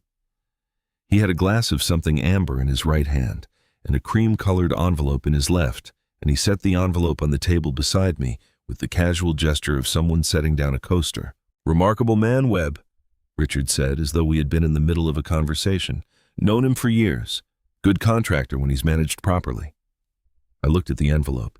It was thick, the thickness of a document rather than a letter, the specific density of paper folded around the other paper. "Inside," Richard said, keeping his voice at the register of private conversation, "you'll find a letter of appreciation and a certified check. A contribution to whatever cause or institution you prefer. No strings, no expectations." He lifted his glass slightly. "Call it gratitude from a family that got off on the wrong foot." I picked up the envelope. I turned it over once in my hands, feeling its weight, feeling the contents shift slightly inside. Then I set it back on the table and pushed it gently but completely back toward Richard. "I don't take envelopes," I said. "I never have. That's not a position that's changed." Richard's jaw tightened, a single contraction quickly controlled. "Arthur." "Mr. Sterling." I said it without hostility, which was important. Hostility would have given him something to push against. "I came to this party to give my grandson a cradle. That is the entirety of what I came to do. If your family would like a different relationship with me going forward, I am open to that conversation, but it will not begin with an envelope." He looked at me for a long moment. Richard Sterling was not a man who was looked at. The way I was looking at him directly, without deference, without the small social accommodations that wealth and position had trained most people to make automatically in his presence. I watched him recalibrate the internal adjustment of a man encountering resistance in a place he had not expected to find it. He picked up the envelope. He put it in his inside jacket pocket. He took a drink from his glass. "Fair enough," he said finally, which I thought was probably the most honest thing Richard Sterling had said to anyone in quite some time. He moved away into the crowd, and I watched him go, and then I turned back to the room and to the cradle on the table and to the particular work of the next hour, whatever it turned out to be. Across the room, Julian had closed his mouth. He was watching me with an expression I did not have a name for. Not pride, not shame. Something between the two that had not yet decided which direction it was falling. I picked up my water glass and waited. Before I reveal how I looked my son in the eye and laid down the ultimate truth comment, "Still here, so I know you're standing with me. And please note the following chapter contains some dramatized elements that may not be entirely factual. If you prefer not to listen to a fictionalized account, feel free to turn off the video right now." Julian came to me 20 minutes after Richard walked away. I had been standing near the presentation table, watching the room settle back into its social rhythms. The conversation resuming, the string quartet starting up again, with something quieter than before, the servers moving through the crowd with fresh glasses. The party had absorbed what had happened the way parties absorb most things, by simply continuing, by redistributing attention to the next available surface. But I could feel it underneath the altered texture of the room, the way certain conversations had become slightly more careful, and certain glances had become slightly more considered. Julian crossed the room with the particular stride of a man who has made a decision he is not entirely certain about, and is moving quickly, so he does not have time to unmake it. He stopped in front of me, and his jaw was set, and his eyes were bright, in the way that eyes go bright when the emotion behind them has been held in check for too long and is beginning to press against its container. "Dad," his voice was low and tight, "I need to talk to you." "You've been talking to me all evening," I said. "Not like this." He glanced around, checking I understood whether anyone nearby was positioned to overhear. Finding the radius insufficient, he put his hand on my elbow and steered me 2 steps toward the window alcove, away from the nearest cluster of guests. I allowed this because the alcove was where the conversation needed to happen anyway. He stood with his back to the room, which meant I was facing it, facing the chandelier light and the guests, and in the far distance, the presentation table where the white oak cradle sat among the other gifts. I could see Thomas from where I stood near the far wall, his glass still in hand, watching with the quiet attentiveness of a man who understood that what was about to happen was not his business and was therefore his responsibility to witness carefully. "What did you say to Richard?" Julian asked. "I told him I don't take envelopes." "Dad?" The word came out compressed, all the air squeezed out of it. "Do you understand what that envelope represented? Do you understand what it would have meant for this family if you had just... He stopped, pressed his lips together, started again. "I'm not asking you to do anything corrupt. I'm asking you to make a phone call. One phone call to one person who used to work for you, just to clarify the review timeline. That's all." "That's not all," I said. "You know that's not all. It's a conversation. Conversations happen every day between people who know each other. Not conversations about active compliance reviews," I said. "Not conversations that result in timelines being adjusted for the benefit of one party in that review. That is not a conversation. That is influence." I spent 27 years defining the line between those two things, and I am not going to blur it now, because your father-in-law's project is in trouble. Julian's hands came up, a gesture of frustration, controlled but visible, the specific movement of a man who wants to throw something and has decided instead to simply display the impulse. "You keep talking about 27 years like it's a shield," he said, his voice rising slightly before he pulled it back. "Like nobody can touch you because you have a perfect record. But Dad, I'm drowning here. Do you understand that the project is frozen? Richard is furious. Cassandra hasn't slept in a week, and you are standing here at my son's party talking about compliance reviews like you're still behind your government desk." I looked at my son. I let his words finish settling the way you let paint settle before you look at it. Not to be cruel, but because the only honest response to a speech like that is one that comes after you have genuinely heard it, rather than one that arrives while it is still in the air. "Julian," I said, "how long have you been telling people your father makes furniture?" He blinked. The pivot caught him off guard. "What?" "Richard's guests, Cassandra's friends. The people in this room who asked about your family and were told your father was a retired woodworker." I kept my voice level. "How long?" His jaw tightened. "That's not what this is about. How long, Julian?" He looked at the floor. 2 years, he said. "Maybe a little more." 2 years. I repeated it not as an accusation, but as a fact that needed to occupy the space between us fully before anything else could. 2 years of telling people I was something smaller than I am, because what I actually was did not fit the story you were telling about yourself. I paused. I don't say this to wound you. I say it because if we are going to have an honest conversation, we need to start from an honest place. Julian's head came up. His eyes were bright and wet at the rims now, not from frustration, but from something rawer than frustration, something that had been sitting underneath the frustration all evening and had just found its way to the surface. His voice, when he spoke, had lost its tightness. What was left was something younger and more exposed. "I know," he said. "I know what I did. I've known the whole time." "Then you know I can't make that phone call," I said. "Not because of my record, because of yours. Because the moment I pick up that phone, I become the version of your father that you invented, the one you pull out when he's useful and put away when he's not. And I will not be that. Not for Richard Sterling, not for you, not for anyone." Julian opened his mouth, closed it. His throat moved. "Dad, I have one more thing to say," I told him. "And then I'm going to find Thomas, and we are going to say goodnight to Leo together, and we are going to leave. So listen carefully, because I'm only going to say it once." He listened.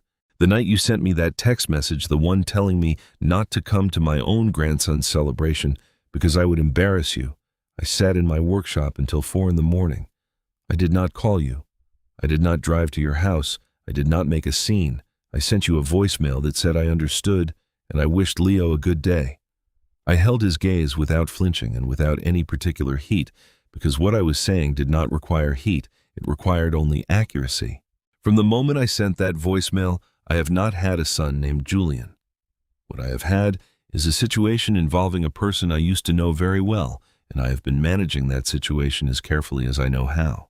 The words landed. I watched them land, watched Julian's face do the thing that faces do when they receive something true and painful. Simultaneously, the slight collapse around the eyes, the jaw tightening and then releasing the particular stillness of a person, absorbing a blow they knew was coming but had not known the exact shape of until it arrived. He did not argue.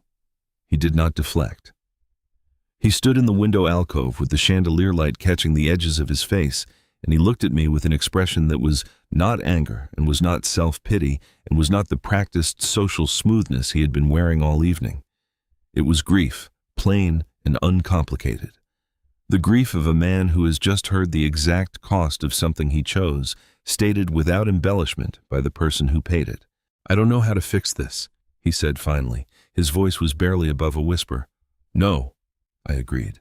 "You don't. Not tonight." I straightened my jacket.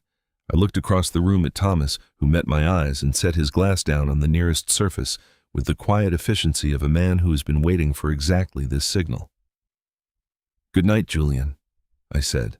I walked away from my son and across the width of the room, past the string quartet and the flower arrangements and the 80 guests who had come to celebrate a baby, and witnessed something else entirely. And I did not look back. Thomas fell into step beside me as I reached the presentation table. I stopped long enough to lay one hand on the white oak cradle, the curved rail smooth and solid under my palm, and then I picked up the moving blanket from beneath the table and tucked it under my arm. "Ready," Thomas said. "Yes," I said. We walked out together through the wide entrance hall, past the marble floors and the pedestal flowers, and out through the propped open doors into the cool March night. And the sound of the party faded behind us as we crossed the portico and started down the long gravel path toward the parking field.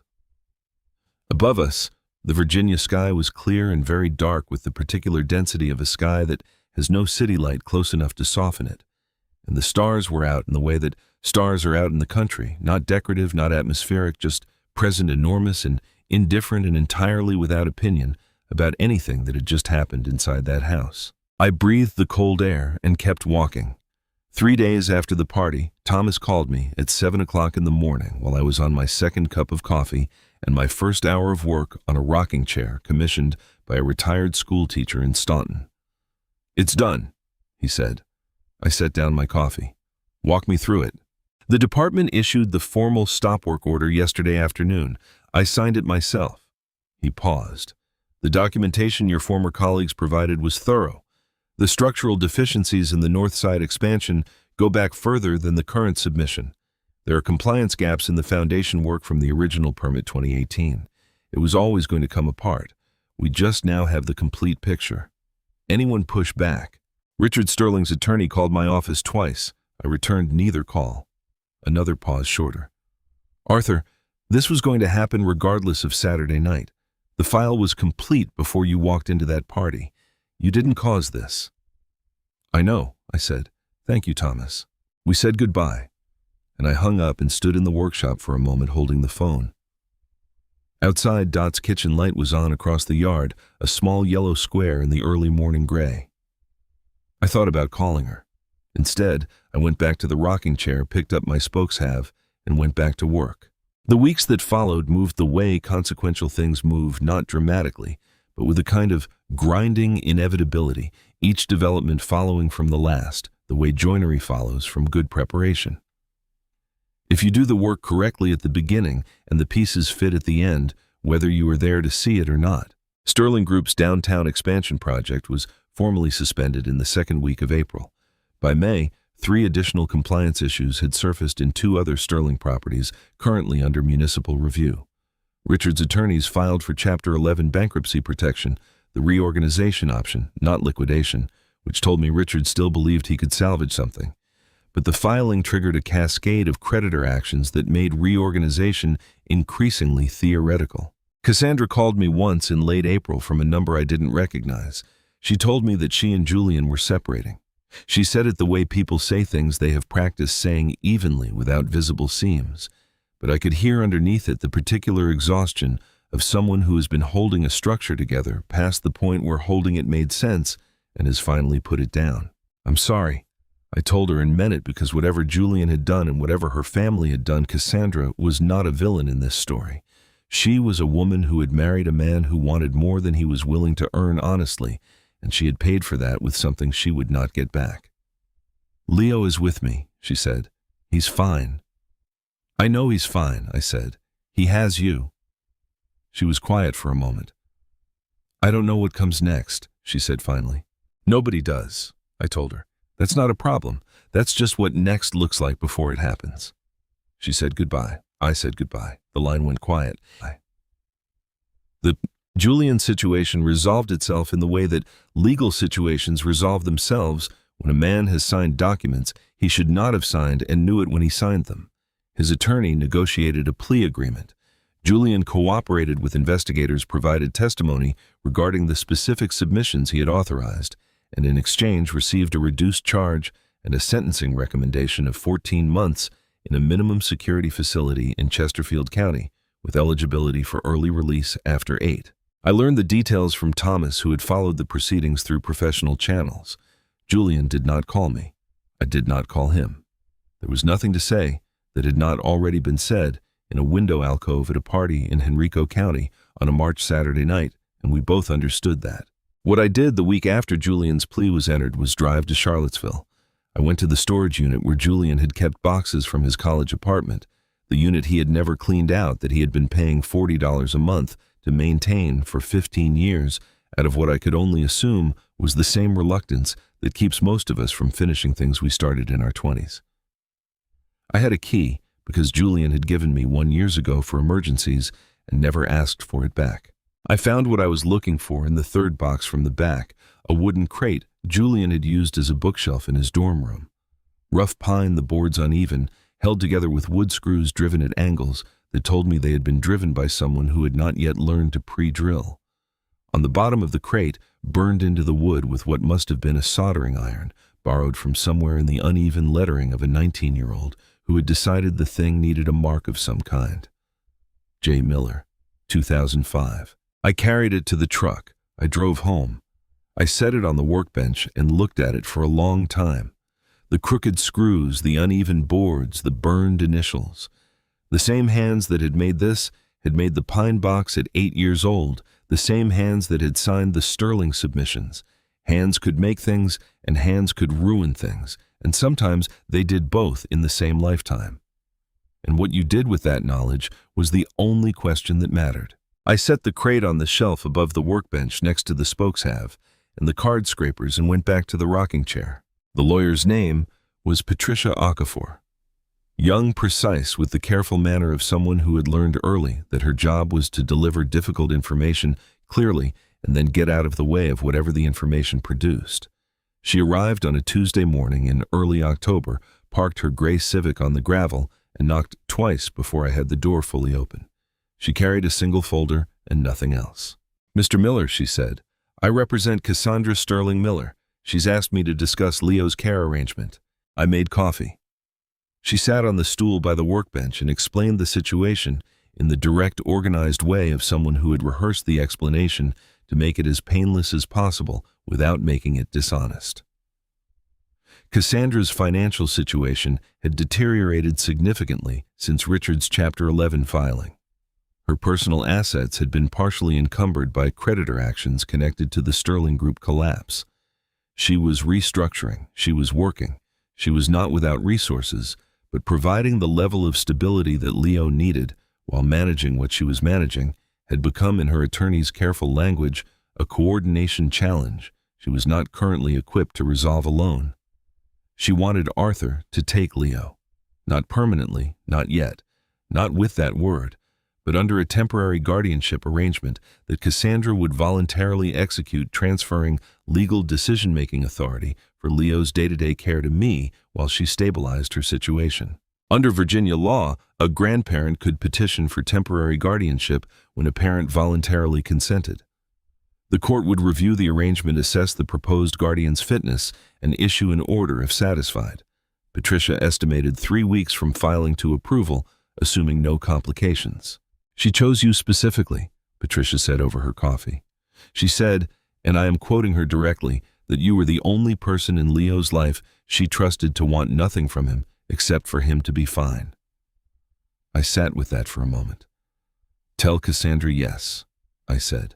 Patricia filed the paperwork that afternoon. 3 weeks later, on a Thursday morning, a Henrico County family court judge reviewed the petition, the background documentation, and a brief statement I had submitted describing my living situation, my financial position, and my intentions regarding Leo's care. The judge approved the arrangement in 11 minutes, which Patricia told me was unusually fast, and which I attributed to the fact that the paperwork was impeccable because Patricia was very good at her job. Leo came home on a Friday. Cassandra drove him herself. I had expected her to send someone or to make the handoff brief and functional, the way difficult handoffs are often made with efficiency as a substitute for whatever emotion the situation actually contains. But she drove herself in a white SUV I hadn't seen before, and she carried Leo to the door herself, and she stood on the threshold of the workshop, holding her 7-month-old son against her shoulder with both arms wrapped around him in the way that told me she had been holding him like that for the entire drive. "He likes being on the left side," she said. Her voice was steady. "He sleeps better on his left, and he doesn't like the sound of the vacuum cleaner. I don't know why. I've tried introducing it slowly, but he just... She stopped, pressed her lips together, continued. He'll tell you what he needs. He's gotten very good at that. He sounds like someone I know, I said. She almost smiled. Not quite, but almost. She placed Leo in my arms. He was heavier than the last time I had held him, 7 months of building himself from the inside, adding density the way good wood adds density slowly and without announcement. He looked at my face with the same focused, evaluating expression he had worn at the party, and then he reached out one small hand and grabbed my shirt collar and held on. Cassandra watched this. Her jaw tightened once hard and then released. I'll call every day, she said. I know you will, I said. He'll be here. She stood there for one more moment looking at her son in my arms. Then she turned and walked back to the white SUV and got in and drove away without looking back. Which I understood was not coldness, but its opposite, the particular courage of a woman doing the hardest thing she had ever done and doing it as cleanly as she could manage. Dot appeared at the fence line 30 seconds later, which told me she had been watching from her kitchen window and had timed her arrival with the precision of someone who understood exactly how long a person needed to be alone after a moment like that. She came through the gate carrying a folded blanket and a small framed watercolor of a cardinal red, vivid the bird caught mid-call on a branch. For his room, she said, nodding at the watercolor. Children need color. You've mentioned that, Istas, I said. She looked at Leo. Leo looked at her. Then he made a sound, not quite a word, and reached toward her the way he had reached toward me, which told me something about him that I filed away carefully. He did not withhold himself from people. He had not yet learned to. Dot took his hand in both of hers. She looked at his face for a long time. He has your eyes, she said quietly. Exactly your eyes. I looked down at my grandson. He was still holding my collar with one hand and Dot's fingers with the other, and he was looking back and forth between us with the concentrated attention of someone who has just discovered that the world contains more people than he previously accounted for and is revising his understanding accordingly. Come inside, I said, both of you. Leo fell asleep at 7:43. I know the exact time because I had been watching the clock above the workbench, the old one that ran 3 minutes fast, with the particular attention of a man responsible for another person's sleep for the first time in 38 years and acutely aware of how much he did not remember about the mechanics of it. But Leo, it turned out, required very little from me in this regard. He had been fed and bathed and placed in the white oak cradle with the blanket Dot had brought, and he had looked up at the pine ceiling of the small room I had prepared for him, fresh white paint, the cardinal watercolor on the wall, afternoon light replaced now by the soft glow of a lamp. I had moved from the kitchen, and he had simply closed his eyes and gone to sleep with the uncomplicated trust of someone who had decided the place was acceptable and saw no reason to argue about it. I stood in the doorway for a while after his breathing steadied. The cradle held him the way I had built it, to hold him level solid, the oak frame carrying his weight without a single creak. The pine panels had warmed in the weeks since I'd brought the cradle back from Julian's basement, and the room smelled of wood and the faint sweetness of the baby shampoo Cassandra had packed in the bag she left by the door. I went back to the workshop. I had been meaning for 2 weeks to clean out the old desk in the corner, the roll top that had been my father's, that I had inherited along with the workshop property, and had never fully sorted, because sorting it meant dealing with 30 years of accumulated paper, and I had always found other things to do instead.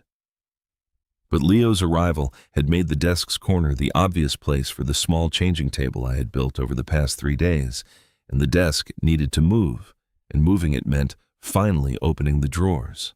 I worked through them methodically. The bottom 2 held what I expected. Old receipts, maintenance records for equipment. I no longer owned a hand-drawn site map from a property inspection in 1997 that I could not remember drawing, but recognized my own handwriting on. I set these aside for the recycling bin and moved to the middle drawer, which held pencils and a broken tape measure, and a small jar of brass screws that had been sitting there so long they had oxidized to a uniform dark brown. The top drawer stuck. I worked it loose with a firm pull, and it came open with the particular resistance of wood that is swollen and settled over many years into a fit that was never quite right. Inside a folding ruler, a spare chuck key for the drill press, and beneath both of these, pressed flat against the back of the drawer, a white envelope. The envelope was not old, not yellowed, not brittle, not the artifact of decades. It was perhaps 20 years old, the paper still flexible, the seal still faintly adhesive, though it had never been properly closed. On the front in handwriting, I recognized immediately and would have recognized anywhere Dad. Just that. No address, no date. Just Dad in Julian's handwriting from before he had learned to write the way he wrote now, looser, less controlled, the letters of a young man who had not yet decided what kind of man he was going to be. I sat down on the workbench stool. I held the envelope for a long time without opening it. Through the wall, I could hear Leo's breathing steady, unhurried, the breathing of someone with no unfinished business and no reason to lie awake. Then I opened it. The letter was written on 2 pages, torn from a spiral notebook, the left edges still faintly frilled from the perforation. The handwriting was careful in the way young people's handwriting is careful when they are writing something they have thought about. Not print, not cursive, but the hybrid of the two that most people settle into in their early 20s and carry for the rest of their lives. Dad, I don't know if I'm going to send this. I probably won't. I'm home for the summer, and I keep coming out to the workshop in the mornings the way I used to when I was little, just to sit in it. It smells the same. I didn't expect that things could smell the same when everything else feels different. I've been thinking about what I want, not what I'm studying or what job I'll get. I know you don't worry about that stuff, and I think you're right not to. I mean, what I actually want, the underneath part. I think the underneath part is this.